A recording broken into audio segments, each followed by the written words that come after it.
अगर भूख नहीं लगी होती तो भारत माता की जोर से आवाज निकलती। अगर भूख नहीं लगी तब कैसी आवाज निकलती बताना जरा इस बार, ठीक है? भारत माता की। इसलिए आहार समय पे मिलना बहुत जरूरी है ना। आज सरस्वती शिशु मंदिर तेंदुखेड़ा में आयोजित वार्षिकोत्सव अवसर पर हमारे बीच कार्यक्रम में विराजमान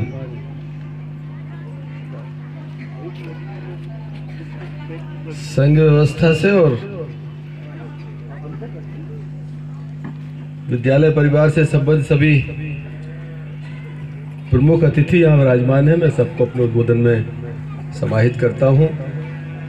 उपस्थित सभी सम्मानीय पालकगण, सामने विराजमान मातृशक्ति, शिक्षकगण, आचार्यगण, प्यारे बच्चों, आज 5 मिनट चुप रहना बच्चों, है ना? 5 मिनट, कोई बात नहीं करेगा आपस में। 5 मिनट के बाद फिर से आपका ये कार्यक्रम होगा। अभी और 2 कार्यक्रम रह गए, उसके बाद छुट्टी, फिर घर जाके भोजन करना, ठीक है? अभी हम लोग देख रहे थे कि लगातार, मैं 3 दिन पहले सुअतला के हमारे शिशु मंदिर के कार्यक्रम में था। आज आवाज नहीं आना चाहिए। तेंदुखेड़ा के किसको ढूंढ रहे स्कूल में हूँ। हम लोग लगातार शिशु मंदिर के, सरस्वती शिशु मंदिर के कार्यक्रमों में जाते रहते हैं। इटारसी में, बनखेड़ी में बड़ा विद्यालय चलता है।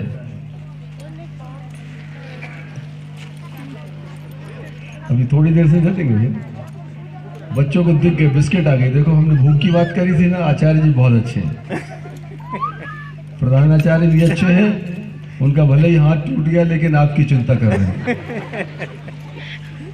अभी बस हमारे उद्बोधन के बाद आपको बिस्किट मिलने वाली, ठीक है? लगातार सरस्वती शिशु मंदिर की संस्थाएं समाज में बेहतरी के लिए, शिक्षा के उत्थान के लिए काम कर रही हैं। बहुत ज़्यादा लंबी बात करने का अवसर नहीं, क्योंकि बच्चों का कार्यक्रम है और आपके अंदर जो, बच्चों के अंदर जो संस्कार डाले जा रहे हैं, मुझे लगता है कि आज के इस भौतिक युग में जब पूरी दुनिया एक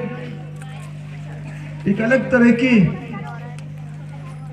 एक अपेक्षा के साथ आगे बढ़ रही है, जिसमें अंग्रेजी का इतना प्रभाव है कि दूसरी चीजें बहुत पीछे छूट रही है। अभी हमारे जैसे आदरणीय जिला प्रचारक जी ने पहले कहा, मैं अगर सही सुन पाया उनको, तो उन्होंने डिजिटल वर्ल्ड की जो बात करी, एक तरफ इंग्लिश के पीछे भागती हुई दुनिया और दूसरी हमारी पुरातन भाषा संस्कृत का प्रभाव। संस्कृत के बिना भविष्य हमारा अधूरा है और अंग्रेजी का भी हमको आवश्यकता है। बगैर इंग्लिश के, बगैर अंग्रेजी के हम अंतर्राष्ट्रीय स्तर पर कहीं खड़े नहीं हो पाते। हिंदी हमारी मातृभाषा है। उन्हें नहीं पता था कि उनके उद्बोधन के बाद में बच्चे यहाँ तीनों भाषाओं का अध्ययन कर रहे हैं। संस्कृत भी उतनी ही प्रभावी है इस विद्यालय के लिए, ये शायद उनको नहीं पता होगा आपके कार्यक्रम के पहले।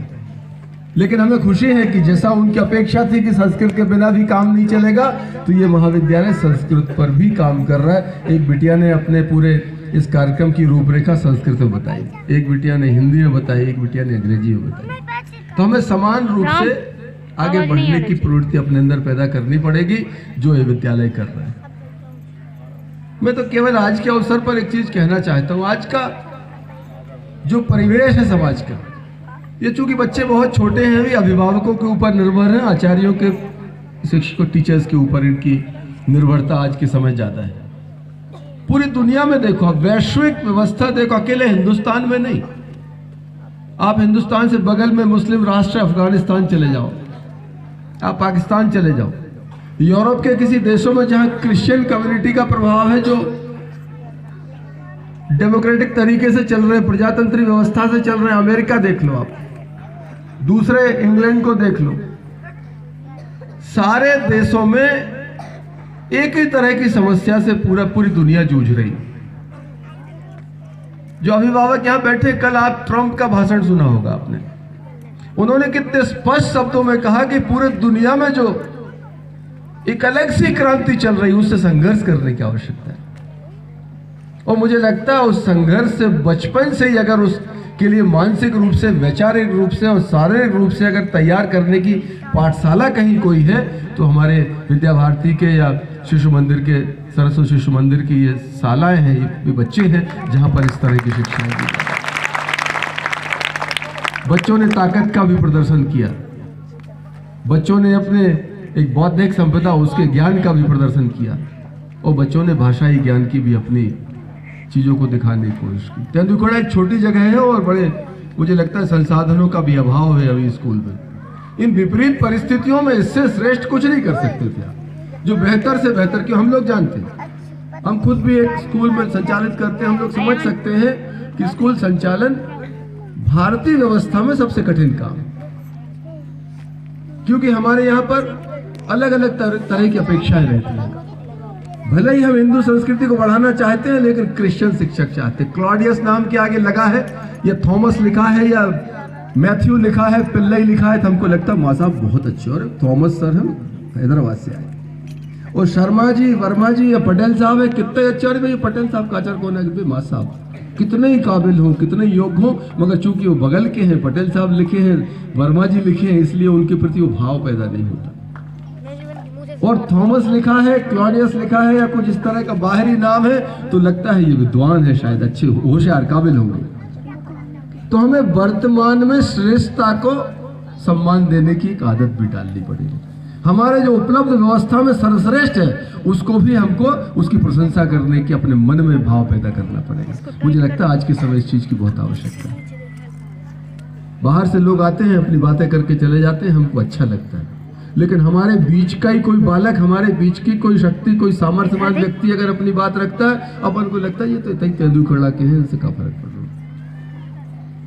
मैं आग्रह करना चाहता हूँ, भले आपके संसाधन सीमित हैं, लेकिन आपका प्रयास जो है यहाँ पर इस शिशु मंदिर को चलाने की, जिस क्षमता के साथ आपने सीमित संसाधनों में आपने बाउंड्री वॉल भी तैयार कर ली, आपके भवन भी बन रहा है, और सबसे महत्वपूर्ण ये सैकड़ों बच्चे, मुझे बताया गया कि 400 से ज्यादा बच्चे हैं, शायद 550 बच्चों का विद्यालय सीमित संसाधन में चलाना, और उसमें भी वैचारिक रूप से भटकाव की कोई गुंजाइश नहीं। आपका रास्ता तय है कि आपको राष्ट्रवाद पर, और बिल्कुल हमारी जो एक व्यवस्था है इस देश की, उसके आधार पर आपको बढ़ना है।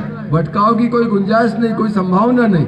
उसमें 550 बच्चों को पढ़ाना एक बहुत कठिन काम है। इस कठिन काम को आप कर रहे हैं। मैं तो मंच से आपको हृदय से साधुवाद देता हूँ, आपकी प्रशंसा करता हूँ, आपका अभिनंदन करता हूँ। हम लोग लगातार शिशु मंदिर के और अन्य विद्यालयों के कार्यक्रम में जाते हैं। देवेंद्र जी बैठे हैं हमारे यहाँ, विद्यालय चलाते हैं। मैंने इनको देखा 10 बच्चों से शुरू किया था, किसी दूसरे का एक छोटा सा कमरा लेके, एक कमरा किराए पे लिया, फिर दूसरा कमरा किराए पे ले लिया, फिर तीसरा। मैं उदाहरण देता हूँ इनका, पूरे जहां भी जाता हूँ हिंदुस्तान में, अगर व्यक्ति में सामर्थ्य हो, एक कमरा किराए से लेकर 10 बच्चों के साथ स्कूल चालू करके व्यक्ति 1000 बच्चे का स्कूल चला सकता है। लोग नौकरियों के पीछे भाग रहे हैं, कहते हैं हम पोस्ट ग्रेजुएट हो गए, हमको जॉब नहीं मिल रहा। अरे जॉब आपके बगल में है, आपका इंतजार कर रहा है, आपको केवल दिमाग चलाने की आवश्यकता है। हम लोग कौन से पढ़े लिखे थे? सिंपल ग्रेजुएट, कॉमर्स ग्रेजुएट, इसी सागर यूनिवर्सिटी से, वर्मान कॉलेज से। हम लोगों ने प्राइमरी स्कूल हम अपने खुद के लोलरी के गांव में पट्टियों पर बैठ के पढ़े। मिडिल स्कूल हम लोग घोड़ा गाड़ी से, घोड़ा तांगा से पढ़ने जाते थे बीतली। आज भी शिक्षकों का स्मरण हमारे दिमाग में है। उनकी पिटाई को कोई नहीं भूल सकता उन शिक्षकों की। आज तो अगर आचार्य जी बच्चों को मार दें, मम्मी पापा दोनों वजह तुमने कैसे मारो। लेकिन आपके मन में अगर मन में भाव था कि कुछ करना है, तो ये परिस्थितियां, वर्तमान की परिस्थितियां भविष्य में गति अवरोधक नहीं बन सकती।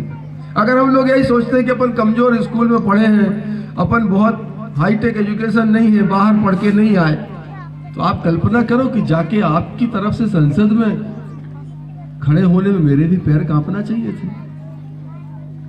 जहां पर अति विद्वान लोग, जिस संसद में भीमराव अम्बेडकर जैसे व्यक्ति के द्वारा बनाया गया संविधान, जिसके ऊपर काम करते हो लोग,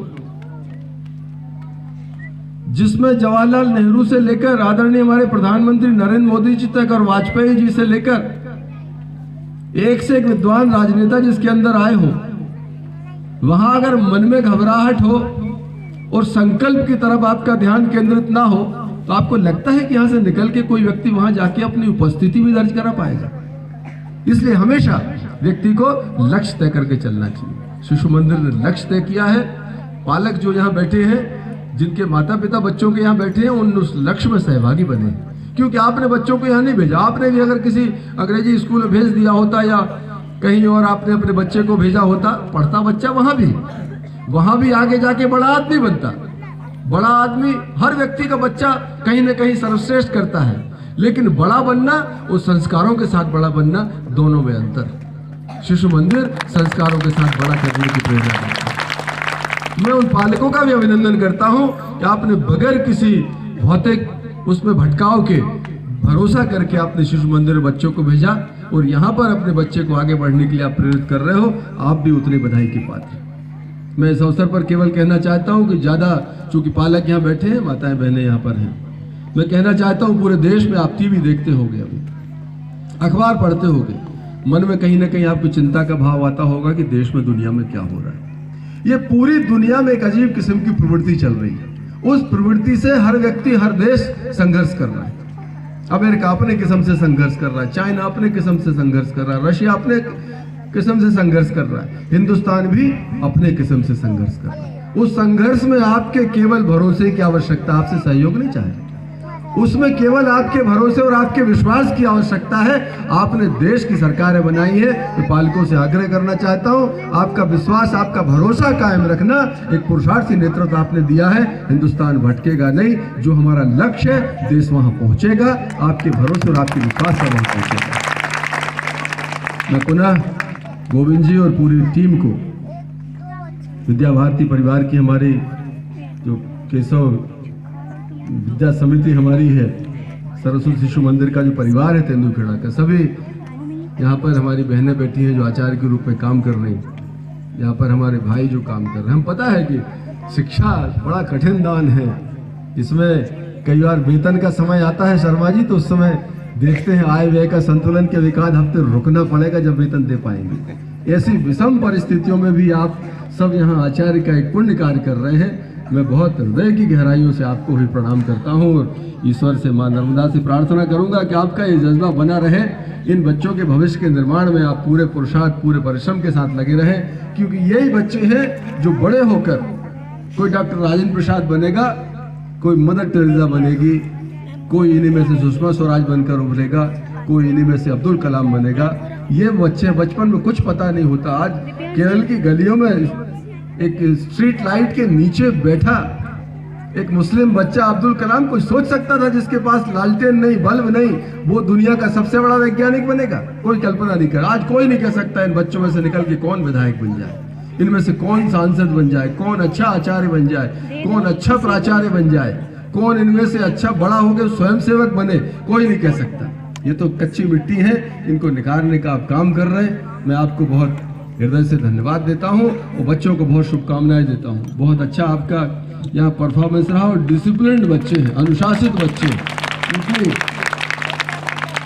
सैकड़ों की संख्या में बहुत छोटे छोटे बच्चों को चुपचाप बिठा के रखना भी एक बड़ा कठिन काम है। वो बच्चे उसमें सहभागी हैं, जबरदस्ती नहीं बैठे। मैंने किसी बच्चे को संटी खाते नहीं देखा, सब अपने आप बैठा, आराम से बैठे और सहयोग कर रहे हैं। अनुशासन में बच्चे सहयोग कर रहे हैं, इस बात का प्रमाण है कि इनकी दैनिक ये दिनचर्या में इनके आ गया है कि हमको अनुशासित जीवन जीना है, शाला में भी और घर में भी। मैं बच्चों को बहुत बधाई और शुभकामनाएं देता हूं, आपके उज्जवल भविष्य की कामना करता हूं।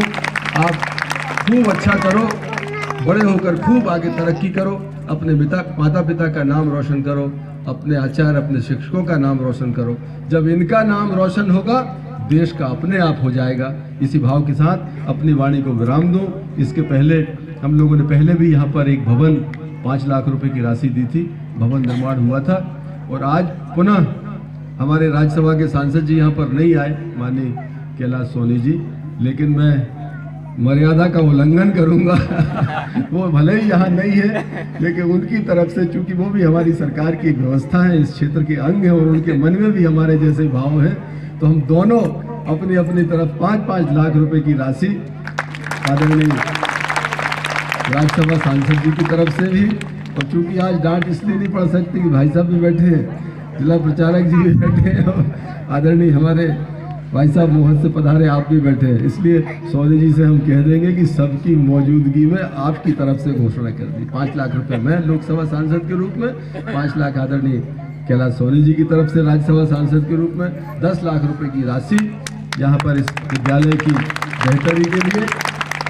हम लोग सोच के तो आए थे कि 5-1 लाख में काम चल जाएगा, लेकिन यहाँ आके मन बदला। यहाँ की व्यवस्थाएं देखकर बच्चों का, मैं 1 घंटे के लिए आया था कि 3 से 4 बजे चला जाऊंगा, लेकिन 1.25 घंटे ज्यादा हो गए, हमको टीकमगढ़ जाना है, तो हम 1 घंटे की बजाय 1.25-2 घंटे आपके बीच में रहे और जो सोच कर आए थे उससे ज्यादा करके जा रहे हैं। वो केवल इसलिए कि आपने भी अपनी तरफ से सर्वश्रेष्ठ किया है। जो अच्छा करे उसकी प्रशंसा होना चाहिए, उसके जो अच्छा करे उसके प्रति लोगों का सद्भाव होना चाहिए, ये बात यहाँ स्थापित हो, इसलिए हम लोग अपने मन में जो सोचा था उससे ज़्यादा करके जा रहे हैं। आप और अच्छा करोगे, हम सब आपके साथ हैं, आगे आकर हम भी अपनी तरफ से और अच्छा करेंगे, इसी भाव के साथ बहुत बहुत धन्यवाद। एक बार फिर जोर से, एक बार फिर से बच्चों से कहेंगे अपने घर जाने के पहले एक बार फिर जय घोष करेंगे, भारत माता की जय, जय हिंद, जय हिंद। धन्यवाद।